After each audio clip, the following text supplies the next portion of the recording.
नमस्कार दोस्तों। देखिए, बिहार का चुनाव ख़त्म हो चुका है और अब सरकार बनने जा रही है नई। और इसमें निश्चित रूप से ये आकलन सभी लोग कर रहे हैं कि बिहार के इन चुनाव नतीजों में कौन विजेता साबित हुआ, कौन हीरो साबित हुआ, कौन खलनायक साबित हुआ, किसने गेन किया, किसने लूज किया। इन सब चीज़ों का आकलन लगातार किया जा रहा है। और इस स्थिति में सबसे मेन प्रोजेक्ट ये किया जा रहा है कि आने वाले समय में बिहार की राजनीति को कौन रूल करेंगे। देखिए, बीजेपी ने तो ये तय कर दिया है कि वो अब इसमें मेन पार्टी रहेगी। बहुत हो गया सेकंड नंबर की पार्टी रहकर। और ये भी तय हो गया है कि अब जेडीयू का डाउनफॉल शुरू हो चुका है। शरद यादव पहले ही छोड़ चुके हैं।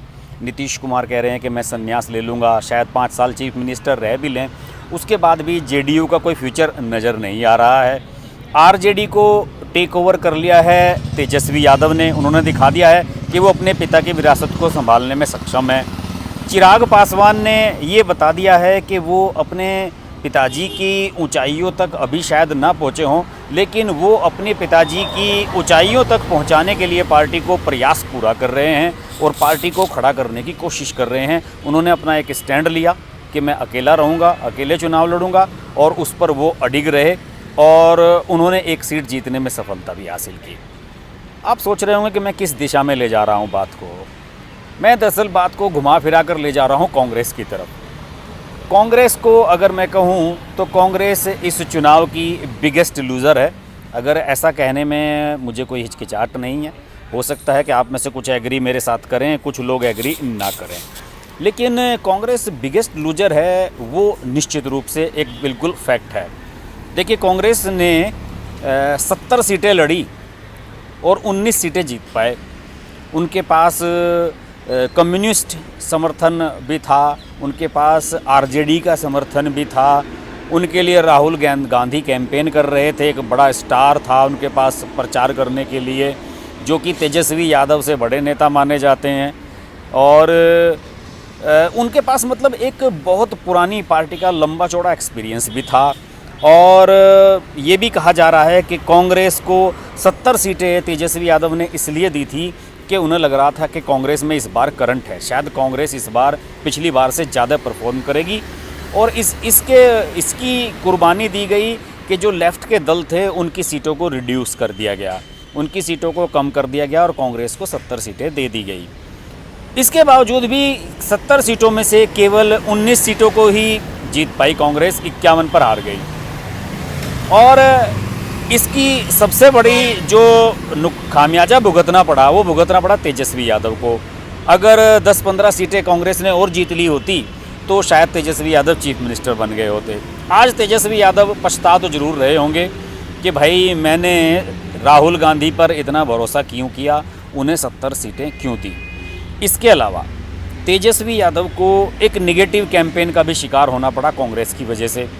नरेंद्र मोदी ने राहुल गांधी को युवराज बता दिया, तेजस्वी यादव को बता दिया कि ये भी युवराज हैं, और एक नेगेटिव इमेज इस तरह की उनकी पेश की गई कि ऐसा लग रहा था कि तेजस्वी यादव को लोग पसंद कर रहे हैं, लेकिन उनके साथ मंच पर जब राहुल गांधी खड़े होते हैं तो लोगों को अच्छा नहीं लग रहा है।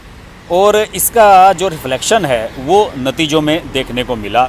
और आप जान ही रहे हैं कि सरकार बनाने में तेजस्वी यादव विफल रहे हैं और कांग्रेस उनका कोई सपोर्ट नहीं कर पाई। इसके अलावा सबसे खास बात क्या है, नरेंद्र मोदी ने एक दिन में 3 रैलियां की। प्रधानमंत्री हैं देश के, बहुत बड़े नेता हैं, उनके पास बहुत काम है, बहुत जिम्मेदारियां हैं। दिन भर में न जाने कितनी सरकारी मीटिंग्स उन्हें अटेंड करनी पड़ती हैं, कहाँ कहाँ उन्हें जाना पड़ता है। उसके बावजूद भी राहुल गांधी उनके मुकाबले कम मीटिंग कर रहे हैं। मेरे ख्याल में नरेंद्र मोदी ने 12-13 के करीब की और राहुल गांधी ने शायद 6-7 रैलियां ही की हैं।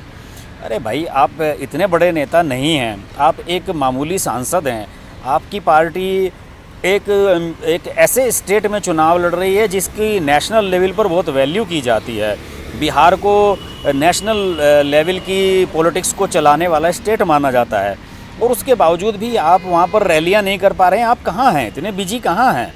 और इसके अलावा राहुल गांधी के अलावा किसी और कांग्रेस के नेता ने वहाँ पर कैंपेन क्यों नहीं किया? रणदीप सुरजेवाला को वहाँ कौन जानता है?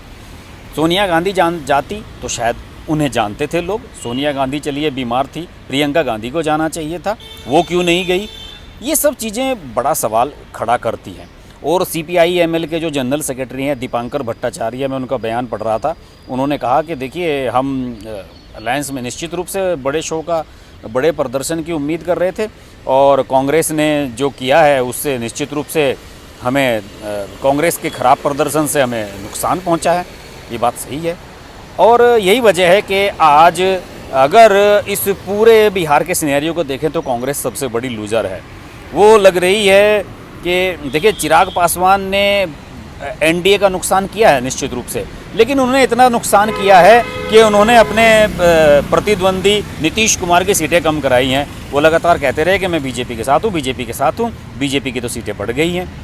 तो चिराग पासवान को आप लूज़र नहीं कह सकते।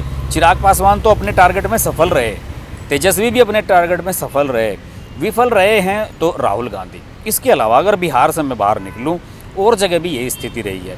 मध्य प्रदेश में आपको पता ही है 5-6 सीटों पर जीत पाए हैं, 20 से ज़्यादा सीटें 28 में से जीतने में सफल रही है BJP, और वहाँ पर तो जाकर राहुल गांधी झांके भी नहीं, बिल्कुल उन्होंने वहाँ पर खैर खबर भी नहीं ली। भाई अगर चलिए हम मानते हैं कि ज्योतिरादित्य सिंधिया के पार्टी छोड़कर चले जाने के कारण राहुल गांधी और प्रियंका गांधी नाराज़ हैं अपनी पार्टी से, कमलनाथ दिग्विजय से वो नाराज़ हैं, लेकिन फिर भी आपकी पार्टी वहाँ चुनाव लड़ रही थी। हो सकता है कि अगर आप कैंपेन करने जाते, कुछ सीटें बढ़ जाती तो पार्टी आने वाले समय में मध्य प्रदेश में सरकार बनाने की स्थिति में फिर से आ सकती थी।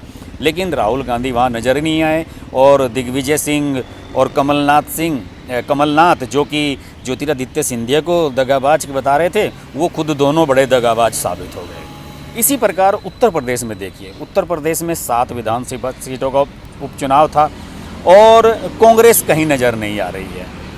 कांग्रेस सारी सीटें आ रही है, ज़्यादातर पर उसकी जमानत जब्त हो गई है। समाजवादी पार्टी काफ़ी सीटों पर दूसरे नंबर पर रही, बसपा ने भी ठीक ठाक वोट हासिल कर लिए, लेकिन कांग्रेस की स्थिति बिल्कुल ख़राब रही। कांग्रेस को कोई नहीं पूछ रहा है। यही स्थिति है कि उनकी जो पोजीशन है वो डे बाय डे डाउन जा रही है और उनको कोई संभालने वाला नज़र नहीं आ रहा है। गुजरात की तरफ चलें, गुजरात में देखिए, गुजरात में 8 विधानसभा सीटों का उपचुनाव था, सब जगह हार गई कांग्रेस। और ये उपचुनाव इसलिए हो रहा था कि जो कांग्रेस के विधायक हैं वो पार्टी छोड़कर गए थे और वहाँ पर उपचुनाव हो रहा था, वो सीटें खाली हुई थी। उसके बावजूद भी 8 की 8 सीटें वहाँ पर BJP जीत गई। गुजरात में 8 की 8 सीटें कांग्रेस हारी है और गुजरात की स्थिति को देखते हुए हम सब ये कह सकते हैं कि वहाँ पर कांग्रेस की स्ट्रेटजी सही नहीं कर चल रही है। हार्दिक पटेल जो कि अभी कुछ समय पहले ही पार्टी में शामिल हुए थे, उन्हें आपने PCC का वर्किंग प्रेसिडेंट बना दिया। कुछ औकात नहीं है हार्दिक पटेल की और उन पर तमाम तरह के आरोप लग रहे हैं। केवल पटेल बिरादरी को खुश करने के लिए आपने उन्हें कमान सौंप दी, जबकि आप उनसे सीनियर कांग्रेस के नेता आपके पास मौजूद हैं। तो ये सब फैसले हैं जो ये शो करता है कि कहाँ पर हैं आप। हालांकि पार्टी ने छत्तीसगढ़ और हरियाणा में 1-1 सीटें जीती हैं। हरियाणा में जो सीट जीती है बड़ौदा उपचुनाव में, उसका पूरा क्रेडिट तो दिया जाना चाहिए भूपेंद्र सिंह हुड्डा को। उन्होंने उस सीट के लिए प्लानिंग की, उन्होंने एक निर्दलीय प्रत्याशी को बैठा दिया और अपने प्रत्याशी को जितवा दिया। तो राहुल गांधी और कांग्रेस कहीं नज़र नहीं आ रहे हैं और अब ये साबित हो गया है कि आने वाले चुनावों में मुझे लग रहा है कि बंगाल में भी यही कहानी रिपीट होने वाली है, तमिलनाडु में भी यही कहानी रिपीट होगी। जो भी जिन पार्टियों के साथ भी चुनाव कांग्रेस मिलकर लड़ेगी, अब उन्हें वो उतनी सीटें नहीं देंगे और यूपी में तो खैर कांग्रेस का कोई नाम लेने वाला है नहीं। तो बहरहाल मेरा तो यही मानना है, चुनावों का अगर आकलन करें बिहार के तो कांग्रेस बिगेस्ट लूज़र है और इस लूज़र पार्टी को राहुल गांधी जैसे लूज़र नेता की वजह से ही ये डेंट देखना मिल रहा है। अब पार्टी को कुछ आगे देखना होगा, उन्हें ये सोचना होगा कि राहुल गांधी के बजाय प्रियंका गांधी या किसी और नेता को आगे बढ़ाया जाए, जिससे कि पार्टी स्ट्रॉन्ग हो और अच्छे दिन लौट आएँ पार्टी को। बात करते रहेंगे, देखते रहिए हर्ष की बात लाइव। नमस्कार। अगर आपको हमारी वीडियो पसंद आई तो वीडियो को लाइक करें, चैनल को सब्सक्राइब करें और नोटिफिकेशंस के लिए बेल आइकन को प्रेस करें।